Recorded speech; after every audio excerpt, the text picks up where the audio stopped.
Hey everyone, I just wanted to get on here and do a new live video update and kind of share what we've been talking about like at our church lately. And so I just wanted to get on here and do that real quick. Update wise, I just wanted to say that I want to say thank you to everybody who's been sending prayers or asking questions about how my recovery is going. I still have this bad boy for my elbow. I had two fractures in my elbow, and I have this cast, and I have to be wearing it till next Thursday. Not this Thursday, but the next Thursday, the 12th of February. I go back to get it taken off. I can't wait to get it taken off. It has made sleeping very hard. It has made getting dressed very hard. It has made everything really hard, and so it's just been not a fun last week and a half since I got this cast on. But my elbow is starting to recover, and it's feeling better. And I'm hoping that after we get it off, that the prognosis is I just have to do a little bit of therapy to get it to get back to full everything, so that not that any more surgery or anything else will have to be done or anything like that. So excited about that. I, of course, didn't get my Broncos Super Bowl to help me feel better and heal better, stuff like that, because they lost in their last game, and what a great season it was, and all that stuff. And it was a lot of fun this year getting to cheer on my team and getting to see them actually be good again and stuff like that. So that was really exciting and stuff like that.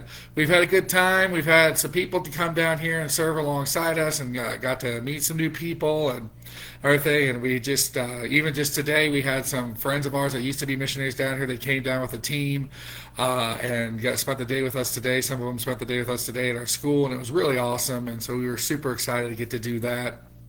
And so that's been really good and stuff. So if you've been following me on Facebook or following our pages on Facebook, you also maybe have seen that I posted up our summer schedule. I know some of you guys are like, man, it's only February like 3rd. What are you doing posting up a summer schedule? That's months away, right?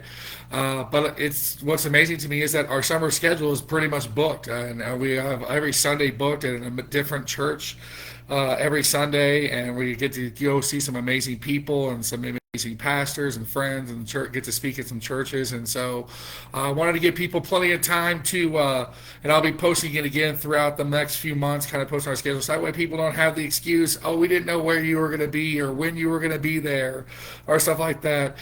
So we'd love to have you come out and check us out at one of those places and be there. So we have that schedule up there. It is on my Facebook page, and is also on our Teach Me to Love group.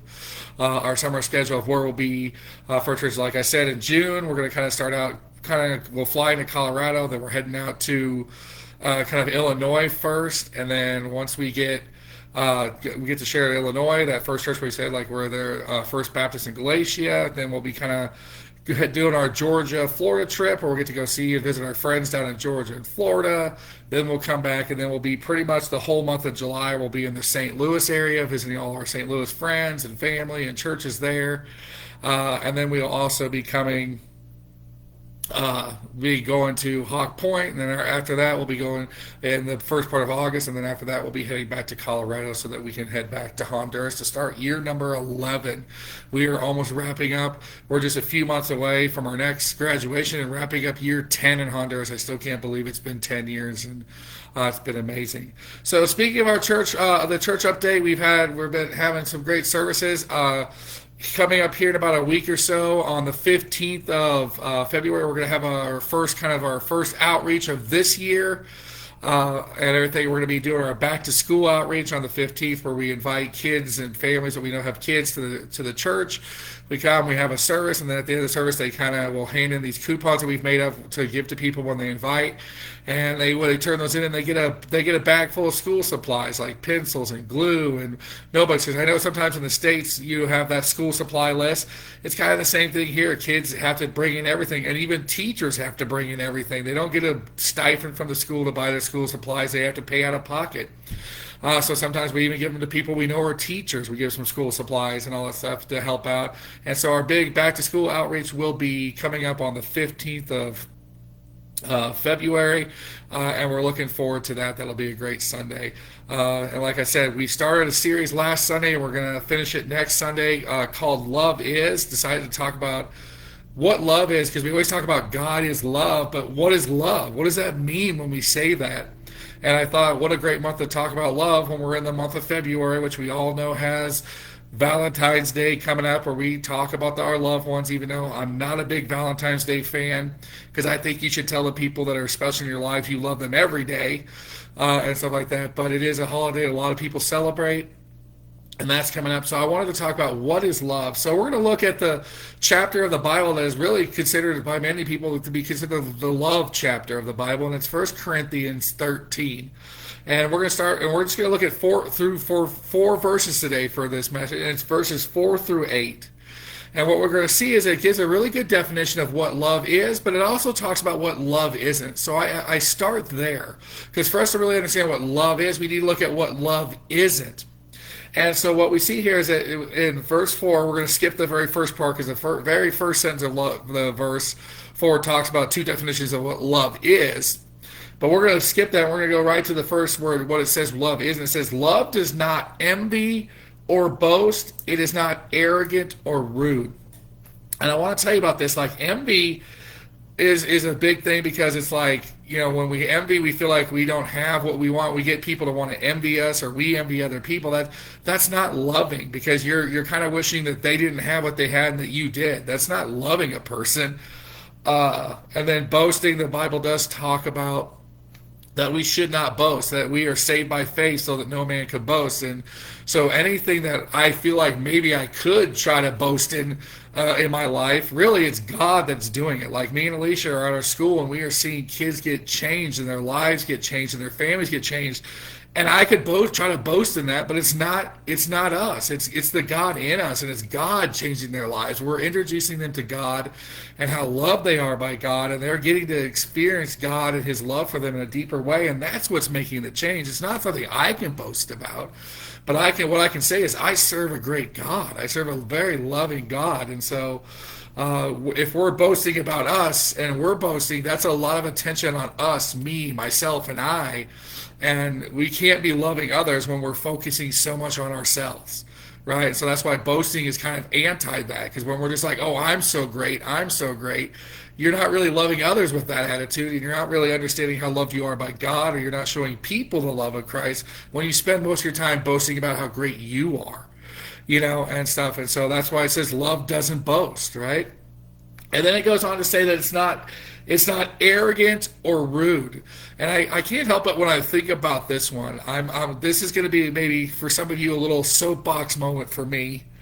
Right here is a trend I see lately on social media is I see people going to other countries. And I get when you travel to another country, you maybe want to let people know what it was like experiencing stuff in another country.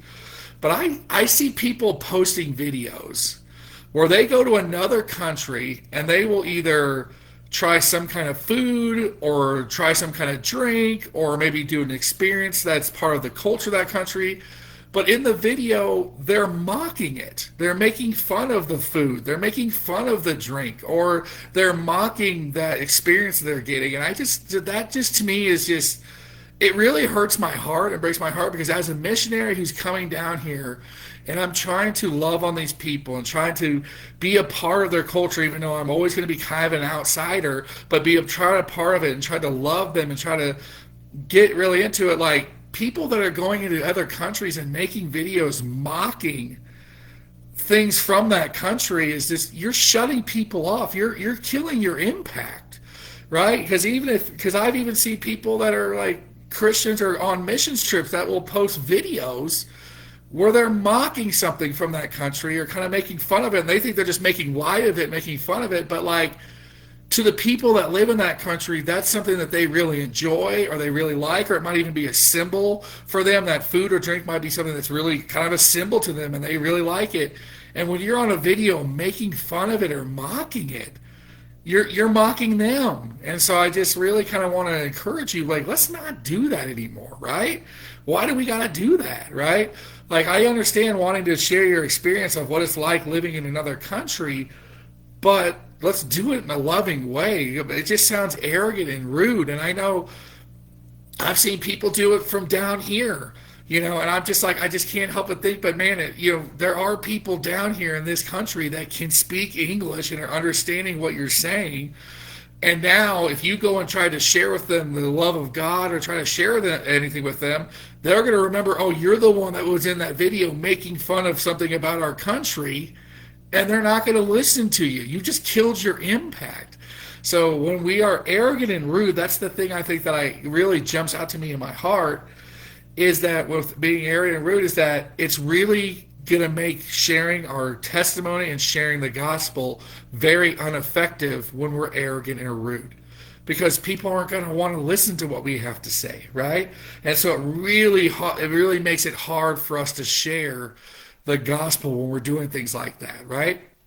And I know I shared in my story about, like when we travel days. Like, I mean, I know I mess up all the time because I know there's times I get a little frustrated and I'm getting pushed to get on a plane or pushed to get off a plane. I get a little, I've probably gotten a little rude sometimes, but I really had to put a check in my spirit to remind myself, why am I there?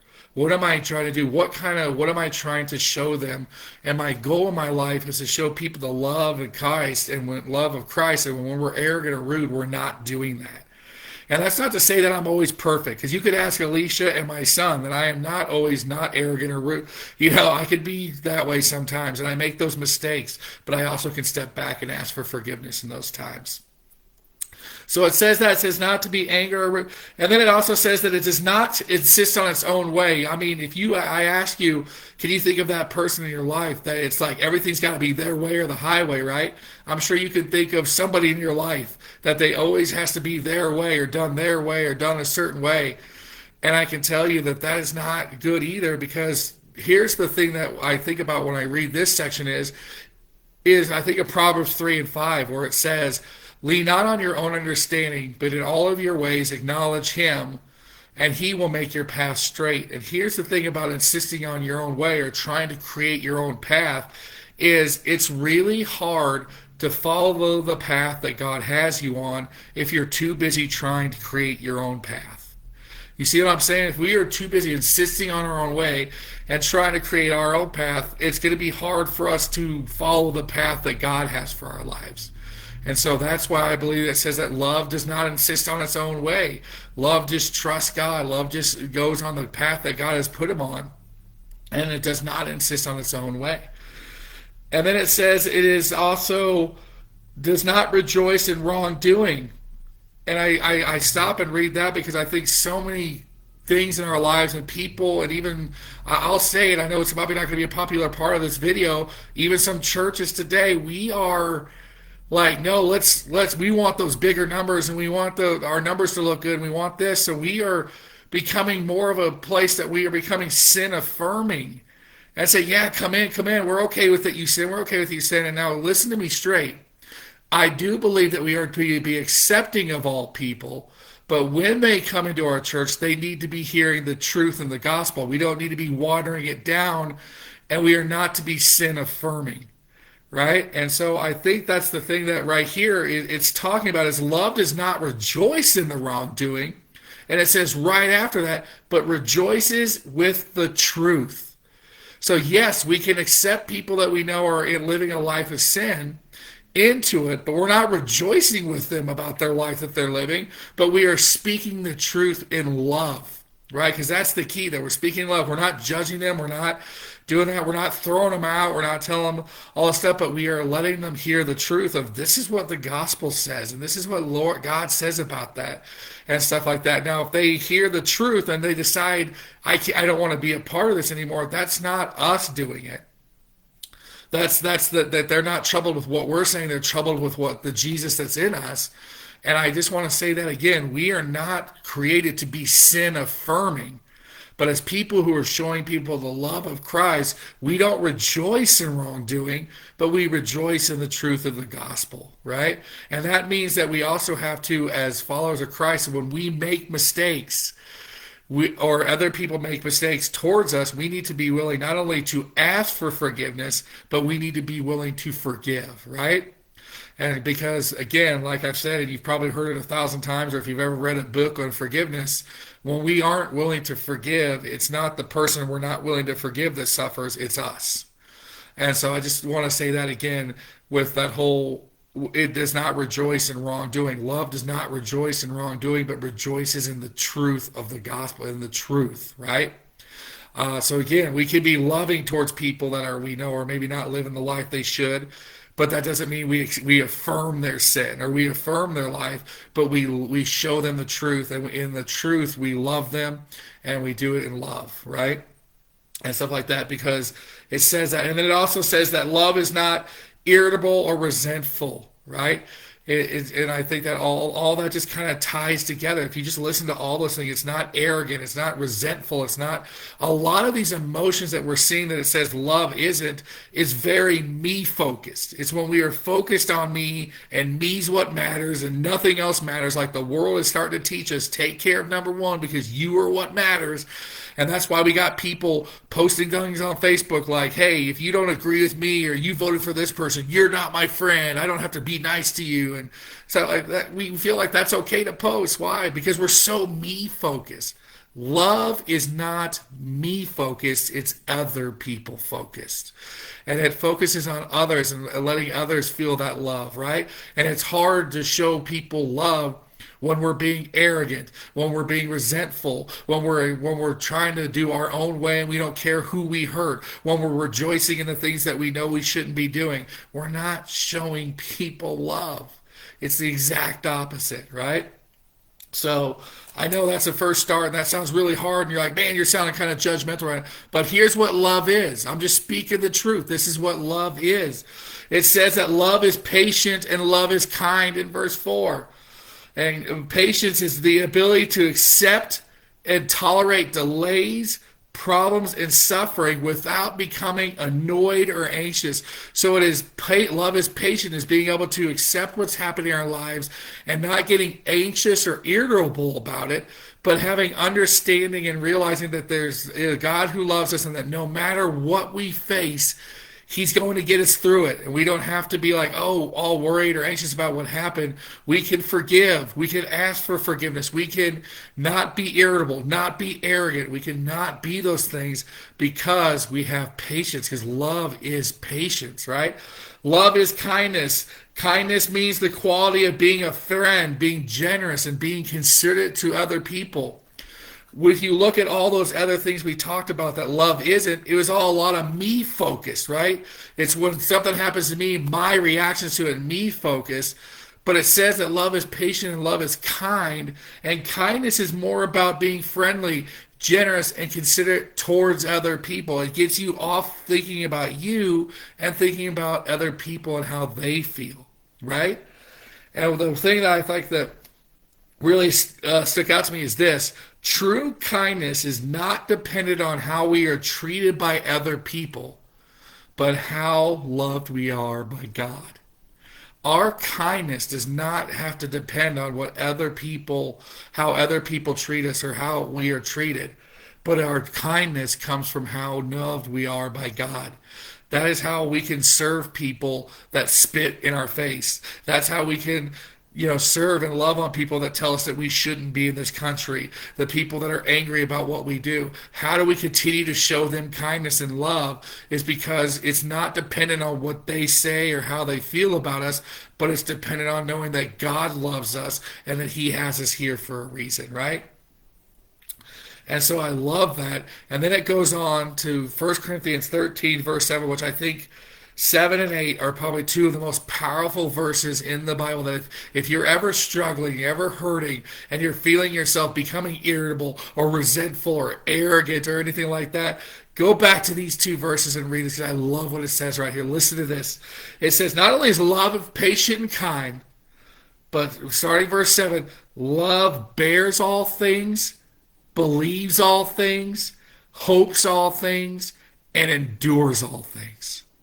When we can understand how loved we are by God, we can bear those times that are tough.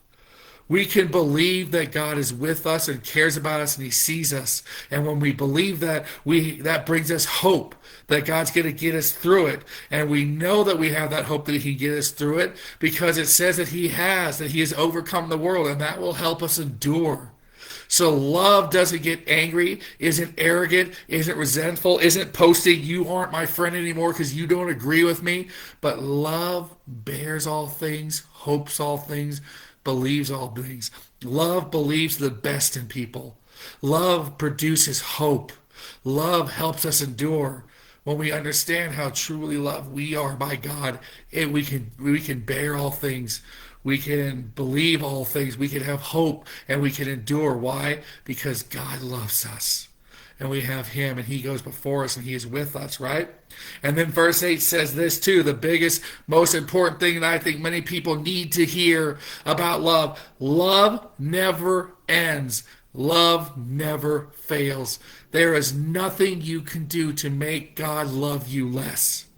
Right? So many times I think about the cross that Jesus went and gave his life on the cross out of a great sense of love for us because he couldn't imagine us being separated from him because of our sins. He loves us that much that he gave his life on the cross. But yet so many of us, we're still walking around like we're condemned. Right? We're still thinking that, oh, I made this many mistakes, so there's no way God can love me or use me, right? Because I'm so imperfect. I've made this mistake. I've done this. I've struggled with this. But what it says right here is that his love never ends and love never fails. Not that I'm encouraging you guys to go and make mistakes and be like, oh, well, I can make mistakes. God still loves me. That's not what I'm saying. But I'm saying in those times when we do not act right, when we let arrogance or inability or we begin to envy, if we come back and say, God, I'm sorry for that, and ask for forgiveness, his love never ends. He will forgive us 70,000 times if that's what's needed. He will come back and he will continue to show his love because his love never ends and never fails. And in a world today that seems so divided about everything, boy, does that verse speak to my heart. That love never ends and love never fails. Those people that are out there ranting and raving on Facebook or posting posts about like, if you believe this, you're not my friend, you don't belong in my life. What good is that bringing the people that read it? But when I can sit here and say that you may believe this way or that way, and I don't agree with you on that, but I can still understand that you are a person and you are a child of God and I can love you. That's what changes things, right? Anger doesn't change things. Anger just breeds more anger. Love is what changes things. Why does it change things? Because love can bear all things, believe all things, hope all things, and endure all things. And love never fails and it never ends. And that's what can change people. When we show them love, even in difficult times, that changes things. You posting on there that if you voted for this person in the election, you're not my friend anymore. That's not going to make that person change their mind. And they're just going to think of you as an angry person. But when I can sit here and I can say, hey, I don't care who you voted for because I know that God's in control and that you have value and I love you, that's going to change people's hearts. And I just wanted to share that with you when we start talking about what is God. God is love. What is love? So when we are saying that God is love, we can change that word in these verses, and I love it. Let's do it. It says God can bear all things because it's not me. Because all the things that love isn't is me focused. Love is God focused. So let's change the word love to God. And we've got God bears all things. God believes all things, can help us believe all things. God brings hope in all things. And God helps us endure all things. God never ends and God never fails because God is love. And I just wanted to share that with you guys today, that is what we're looking at, that when we say that God is love, that's what we mean. That God never fails and his love for us never ends. And I want you to hear that again. If you're walking around thinking about all those things you've done in the past, all the mistakes you made, if our mistakes and doing things that weren't right disqualified us, I could not be a missionary, right? I have made mistakes. I have done things that weren't right. But God loves me so much, and his love for me never ended. His love for me didn't fail. And when I come to understand how loved I was by God, I was able to move on past those things and just walk more the path that God had for me. Because when we understand and trust God and understand that He never fails and He never ends, we won't insist on our own way. Why? Because we're going to want to go God's way. We're not going to have to be arrogant or rude or things because we're not going to want to treat people that way. We're going to want to treat people the way God does with love and patience and kindness. And so when we talk about God is love, what we're really saying is God is forever and God never fails. Even when things in your life aren't making sense and we don't know why that thing is happening in our lives or why that person had to get sick or why this is going on, God never fails. God doesn't make mistakes. His love never ends and He is always there for you. He's not always going to answer the way we maybe would like Him to, but He's always going to do what's best for us and He's always going to be there for us. Even when the answer is no, He's going to be there to help us endure that no and understand the why, maybe sometimes, right? And so that's what our first lesson was this week, is we looked at what love isn't and what love is. And the question I asked at the end of our service this last Sunday is this. You see that list of what love isn't, and you heard the list of what love is. What list describes your life more? If people had to describe you and some of your traits, would they be getting more of their ways to describe you off the list of what love isn't or what love is? Right? There might be people in my life that have met me a few times that would say I'm not very patient, or because maybe they met me on a bad day, right? But most of the people in your life, if we had to describe you from one of the words on one of those lists, would it be the love isn't list or the love is list? And the other question I ended it with is this. In what areas of our lives could we use to be more patient and to show more kindness? Let's make that our goal this week. Let's have more patience, and this week let's like try to outdo each other in kindness, right? There's even a Bible verse that says that, like try to outdo one another in your good works and in your good and like that. So let's do that. Let's make that our goal. Not I'm going to get on there and let everybody know my opinion on social media. I'm going to let people know that if you think what these ICE agents are doing is right, you're wrong. If you think this about the president, you're wrong. If you think this way about, you're wrong. Instead of telling people over and over again they're wrong, what if we try to fill our Facebook and try to show kindness to the people in our lives? Because that's what love is. And what this world needs now is more love. And that only comes from one place. True love only comes from one place, and that's God, because God is love. And God never fails, and God's love never ends. That's it for this message. If you made it all the way through here to the end and you saw it, maybe give me a thumbs up or something. Let me know you got to the end and all stuff. I thank you guys for this. I thank you guys all who pray for us, who help us financially, who encourage us. We're in the summer, go out to lunch with us, hang out with us, and stuff, and just encourage us. We want to thank you all, because it's because of you that we can do what we feel God has called us to do, and we are so grateful for you and all your love. And remember, if you need anything, need any prayer, or just someone to talk to, I'm always just a message away. God bless you guys. Have a great week.